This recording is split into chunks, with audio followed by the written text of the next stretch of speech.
tey nag moom nee nañu boo xefee nañu sànni lacrymogène. parce que mënuñu ñu ne woote rendez-vous 6h30 di démarrer ay 6h35 6h40. 6h30 la ñu démarrer donc jag ba wër jarul nga ñuy sànni lacrymogène. voilà tey jii xam nga ak taw mi c'est normal yenn retard yi daal di am da nga koy comprendre rek. waaw man ñu ngi fii rek. waaw ñun bu ñu démarrer 6h50 sax xam nga ne dañuy xaar. parce que les Sénégalais ñun la ñu bëgg tey pila matinale mooy seen matinale. ñu ngi fii rek te foog ngeen jël seen dose matinale voilà. bu baax na képp nga xam ne yéen ñoo ngi jàkkaarloo ñun ñi ci gargot yi ñi ci bus transport en commun yi waaye ñi nga xam ne ñoo nekk ci géej ci sama mbokki mool yi ak ñi nga xam ne sax tey jii si ndox mi la ñu yeewu ñoom it mën nañu ñu ngi ñuy topp ba ci ñuy def examen BFM. examen tout à fait baccalauréat bi ñuy féliciter képp ku ci génne parce que apparemment résultat yi ren yi baax na.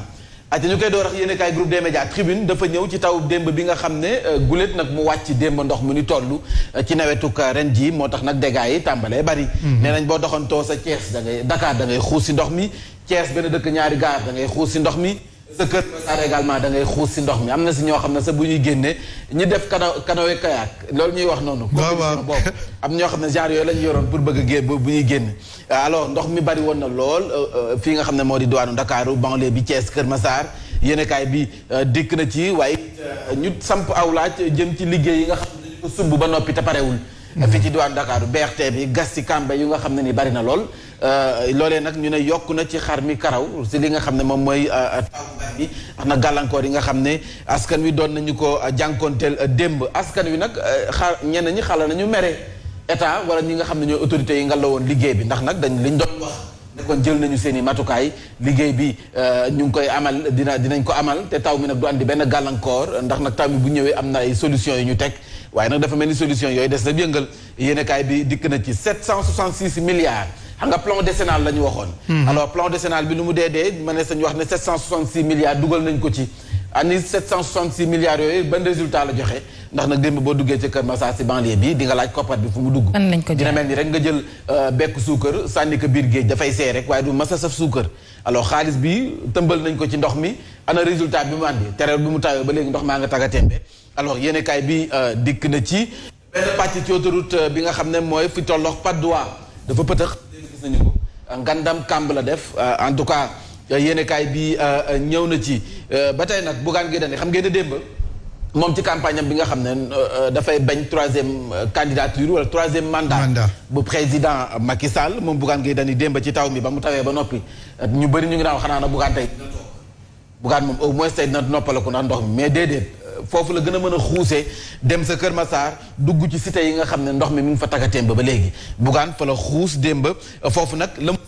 jéem na ko lool te metti na ko yëkkati na xaalis bu takku jox leen pour jàppale leen ko waaye it moom ci boppam nee na du ñu bàyyi mu sedd ndax xaalisu askan wi la sama xaalis Léopold Tamba xaalisu Yacine Mame Sidi Bakary ak sénégalais bi nga xam ne mooy jaay gerte caaf ci mbedd mi la ñu dajale yóbbu ko foofee sa Kër Massar muy plan décennal bi te ba fii France daal di xëddeen nee na nag dinañ porter plainte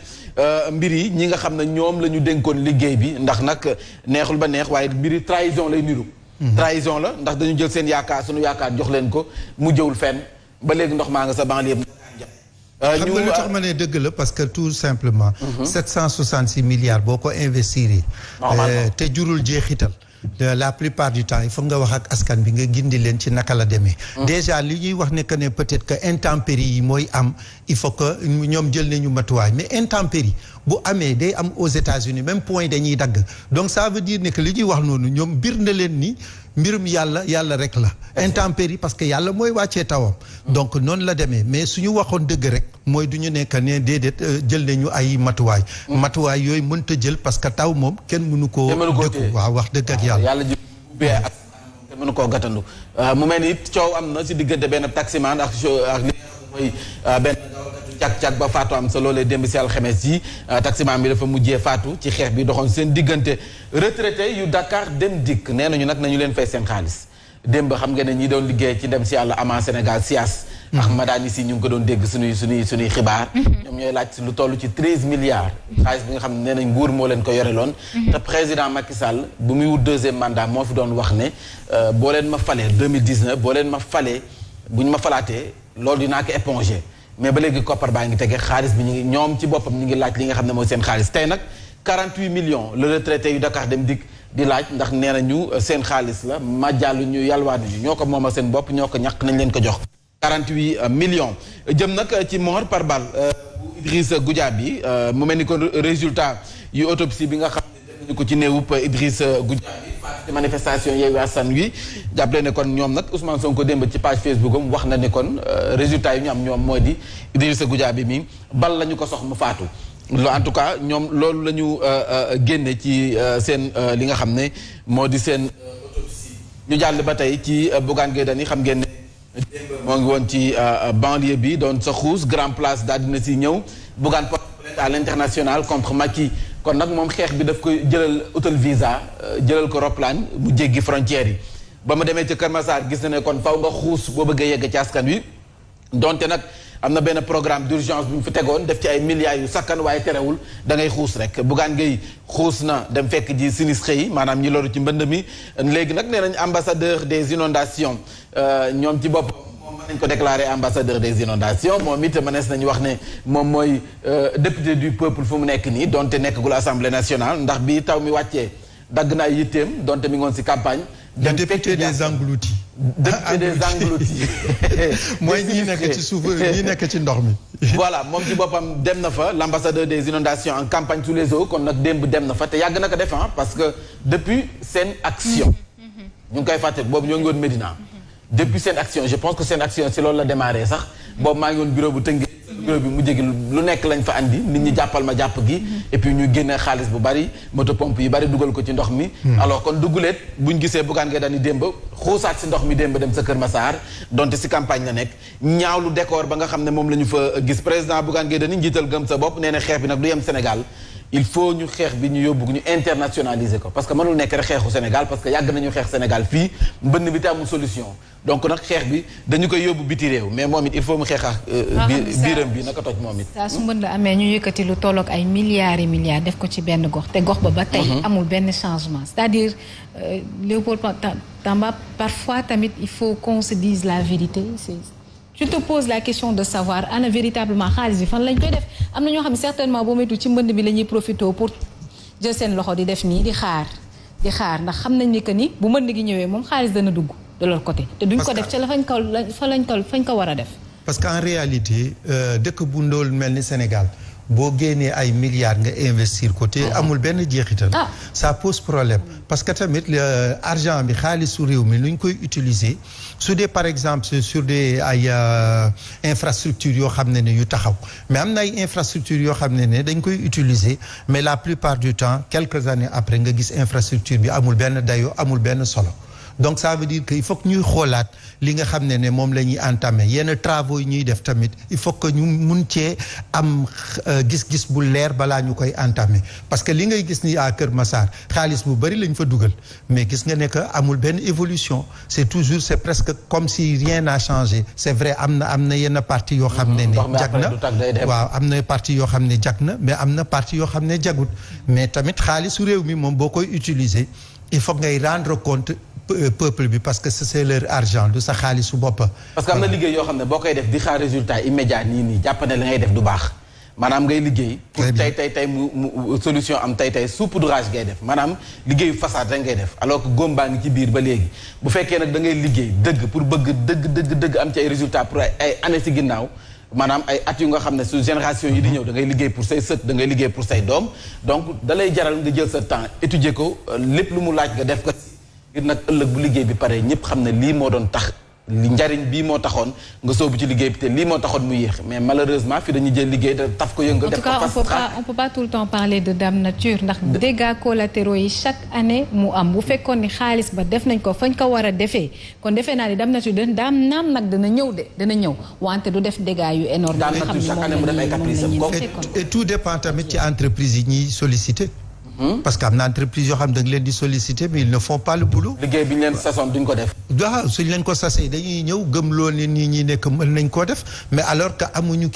amuñu perfection boobu pour mën a entreprendre travaux yooyu la plupart du temps da ngay gis ñoo xam ne dañ leen di soumettre ñoom ñu nekk ci entreprise ba pare commencer liggéey bi mais liggéey bi du mus a sotti wala day am ay défauts te état bi léeg-léeg nag mu bàyyi noonu. ay travaux inachevés la ñu gis moo xam fii ci Tëngéej wala Tëngéej boo fa demee suñu pont bi ñu doon tëj canal bi ba léegi mënul fexe ba tëju askan wi sonn nañu lool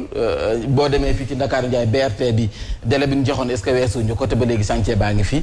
te bokk na ci li gën a lor askan wi. En tout cas, il est important de faire un audit comme on le demande. Il est très important. yàgg nañu sax sàkku ay audit mais ba léegi France daal il est temps nag il est temps ñu def fi benn audit bu nga xam ne ni ñëpp dinañ xam ne koppar bi fii lañ ko dugal bu jaree ay sanctions ñu xam ne ñii la ñuy sanctionné une bonne fois pour toutes ñu jóge ci coowal mbënd mi parce que Dame Nature chaque année mu def ay caprice am mënul ñàkk taw moom chaque année soit ndox mi day bari même bu bariwul ci am na fu muy yebbalee day sonal ñooñu donc quel que soit alpha Dame Nature dafay def ay caprice am te surtout ñun nga xam ne ndox ñu wër waaw ndox ñu wër voilà loolu mënul ñàkk alors le mandat dafa ñëw ba tey ci Bougane Gueye Dany mer na ba futt nag nee na dina porter plainte contre l'état du Sénégal waaye xeex bi sa biti réew la koy yóbbu sa Tiwaawan Yewwi Wallu nee na ñu nag bie boo ñu xam ne Dakar du saf ñaari yoon foofee nga xam ne moo di sa Tiwaawan Yewwi Wallu day dañu koy récupérer dañu koy jëlaat foofee sa Tiwaawan xam nga Demba Diop si moo gañoon ci local yi alors lu mu ci manti doon ñoom nag nee nañu bii nag bie boo ñu xam ne Yewwi Wallu taxaw nañu récupéré foofee nga xam ne moo di Tivaouane ñu dem ci Dakar Times laata ñu dem ci Dakar Times sax dañuy dem ci l'exclusive ba tey askan wi ak nag ñi nga xam ne ñooy mbënd mi si banlieue bi Bougane na fa waaye nag boo demee sa Médina nee nañu Messi wane na fa dooleem muy Cheikh Tidiane Ba démb nag moom nee nañu neexul ba neex mais dajale na Médina gi yépp nag te def na la ca war Médina yëngu nag nu mu masul yëngoo ba noppi it gis nañu kon foofee moom Cheikh Tidiane Ba dig na président Macky Sall ne ko fii moom xam amal feneen mën nga xalaat feneen mais fii moom mat na ba noppi donc lii kii daan wax nu mu tudd Abdou Diouf ba mu daan campagne fii mokk na rumbux mokk na waaw moom nee na moom foofu Médina mokk na rumbux Cheikh Tidiane Ba Bamba Fall Seydou Gueye ak ñoom ñi fa nekk en tout cas nee nañ président Macky Sall foofee sa Médina moom bee boo sa xel daal tapis rouge la foofu gañe nga ko ba noppi en tout cas lu mu ci mag doon foofee nga xam ne moo di Sangalkam it Omar Gueye ak Ndiagne Diop ni nga fay nekk di def liggéey bu am solo ci législative yi ndax dajale nañu mboolem chef de village yi imam yeex ulema yi te ñoom nag nee nañu ko foofu tamit sa Sangalkam sa xel na daal de tapis rouge nga fay am da ngay ñëw rek jàll ndax waxtaan nañoo gaañi ba noppi te ñoom imam yeex ulema yi chef de village yi ñëpp d'accord nañu ni kon liste Benno Bokk Yaakaar la ñuy àndal en tout cas alerte l'exclusif moo joxe boobu information avis de tempête sa Matam Sonko ñu ngi ko fay xaar nag foofu Matam titre foncier bu président Macky Sall la alors Matam fii nga xam ne mooy Sédhiou Farba Ngom fu mu nekk nag Farba Ngom mi ngi def kéem kàttanam ngir waaye kii di Ousmane Sonko bu fa ñëwee ñu bañ koo teeru mu bañ a am comme teeru buur quoi en tout cas nag Ousmane Sonko nee na que di nga xam ndax titre foncier boobu yaa ko signé am déet maay dugg Matam askan wi teeru ma ni ñuy teeroo buur nga xam yow Farba Ngom ndax yaa moom Matam ak déet bu fekkee yaa moom Matam jàppal ne fëkk naa ko ci yow te boobaa locataire nga fay doon en tout cas diggante Ousmane Sonko ak naka Farba Ngom combat bi tey la ñu ngi toog di xaar mobilisation bi ndax Matam dinañu teeru kii di Ousmane Sonko am déet li ci kanam raw li gët yéenekaay bi dikk na ci ñu dikk ba tey ci li nga xam ne moo di laas ak Dakar bi nga xam ne ak banlieue ndox mi sakkan na fi lool démb askan wi ñu su bëri demuñu liggéey wala ñenn ñi dañoo tardé wala foo daan jël taxi ndey demee dañuy waxtaan muy jógee këram di liggéey si di ñëw foo xam ne 2000 nga daan paas taximan bi ne ko 5000. waaw jógee technopole rek ñëw fii alors taximan sax dañ ci yëkkati li nga xam ne moom mooy njëkk yi yokk nañu ko début d'hivernage catastrophique voilà loolu la ñu ne meeku hivernage bu nga xam ne ni nawet bu nga xam ne door na ci anam gu jéggi dayoo metti lool ci askan wi ñu dem ci Dakar Times dañu jëm ci diggante 2017 2022 dafa def ab xayma ndax xam ngeen ne kon ci diggante juróomi at yooyu rek. député bu si nekk fii ci assemblée nationale. sa oto naan na lu toll ci 12,510,000 carburant bu ñu koy xamee ci xaalis député bu si nekk oto ba nga doon dawal carburant ba ca dem te si xaalisu askan wi jox nañ la ci 12,510,000 njëgu carburant benn 78 millions yu nga xam ne nii sa salaire ci diiru 5 ans yooyu 40 millions yu nga xam ne nii moom la ñu jëndee sa oto xam nga ne lii moo tax kon suñu député ay seen bopp di dem assemblée nationale. juste koppar bi nga xam ne moo fi nekk yow doo jënd ci carburant 12,510,000 ku ñu ko jox carburant si diiru 5 ans mooy loolu am na si ñoo xam ne sax koppar bi mën nañ ko récupérer pay dem weccee bon bi xaalis lii nga xam ne mooy 78 millions de salaire oto 40 millions. lii moo tax tey ji député yi di xuus si ndox mi lii moo tax tey ñuy saagante di tamante ndëm di defante ndax lan dem assemblée nationale au lieu ñu nekk des députés du peuple du mën a ñëpp nag du mën a ñëpp am na ay députés du peuple mais am na ci ay députés yu nga xam ne nii tàccu la ñu fay nekk ak nelaw. bu doon sax askan wi ci boppam ñu leen di fay te taxaw lu ñu fa askan wi waaw. bu doon sax ñoom ñii li ñuy doon xaar ci ñoom def nañ ko ci assemblée nationale suñ leen joxee sa 130 millions mérité nañ ko. mais le problème mooy est-ce que mérité nañ ñu jox leen 130 millions. parce que ka fa nekk pour dañ leen fa yóbbu pour ñu toogal fa askan wi mais ñoom ku ci nekk sa chef ngay toogal donc gis nga ne ñoo xam ne waa Yewwi ñoom it doon ñi ngi ak Sonko ñële ñi ngi ak Macky Sall noonu te alors que dañuy fàttali ni que askan wee leen fa yóbbu donc li nga xam ne moom lañ leen di fay ñoom xam nañu ne yeewuñu ko. parce que 130 millions ci benn année ci benn député ça veut dire ne que xaalis la bu ñuy sànni la rek. parce que ñoom ñoo ciy jëriñoo looloo tax tamit mu jaral leen ñu ciy reyante. moo tax anta lu mu ci manti doon président Macky Sall nee na tuuti wax jëf lu bari moom nee na boolew ci wax liggéey lay def boolew ci benn détail moo tax démb réceptionné lu toll ci 33 bus interurbain moderne Dakar Dem Dikk defaraat na kon ay busam am yu bees yi ñëw 33 yu nga xam ne nee nañu dañuy dem léegi ba ci biir yeneen région yi fii ci biir réew mi ngir mën di desservir foofu lu mu ci manti doon nee na moom liggéey la wootewul wax Dakar ak ci région. waaw exercice de rattrapage lay def. voilà fu mu nekk nii daal moom nee na liggéey la woote boolewul si benn coow le soleil moo ko kayase rek. merci beaucoup Mame Mbaye Ndiaye merci beaucoup grand Billy Diouf depuis Suède ak yaayu fili ñu ngi leen di ziar bu baax a baax dañuy jàll. c'est que Léo miinagul Léo da ngay toog ba bu ñu defee commentaire yi da ngay toog ba commentaire yi wolof bi passé après nga daal di rek